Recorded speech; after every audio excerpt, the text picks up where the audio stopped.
Hi అందరికి. వినాయక చవితి అనగానే మనకు గుర్తొచ్చే ఫస్ట్ స్వీట్ పేరు పాల తాలికలు. 2 కప్స్ నార్మల్ బెల్లం తీసుకుంటున్నాను. అదే బెల్లంలో 1½ కప్ ఆఫ్ వాటర్ అయితే యాడ్ చేసుకుంటున్నాను. రైస్ ఫ్లోర్ అయితే తీసుకుంటున్నాను. మనం తీసుకున్న 1½ కప్ రైస్ ఫ్లోర్ ని ఇలా సీవ్ అయితే చేసుకోవాలి. ఈ లోపు బెల్లం కరిగిపోతుంది. పాలు కూడా చక్కగా బాయిల్ అయిపోయినాయి. మనం కరిగించి పెట్టుకున్న బెల్లం ఏదైతే ఉందో అది 1/2 కప్ అయితే యాడ్ చేస్తున్నాను. అండ్ పక్కన పెట్టుకున్న మిల్క్ మిక్చర్ అది కూడా చిన్న చిన్నగా ఈ రైస్ ఫ్లోర్ మిశ్రమంలో యాడ్ చేస్తాం. మీడియం సైజ్ నూడిల్స్ లాగా చేసుకోవాలన్నమాట.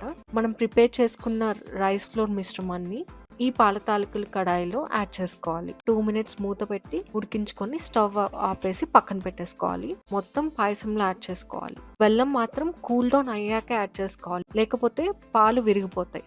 వన్స్ జీడిపప్పు అండ్ కిస్మిస్ బాగా రోస్ట్ అయ్యాక పక్కన పెట్టేసుకోవాలి. యాలక్కాయల పొడి దంచి వేసుకుంటున్నాను.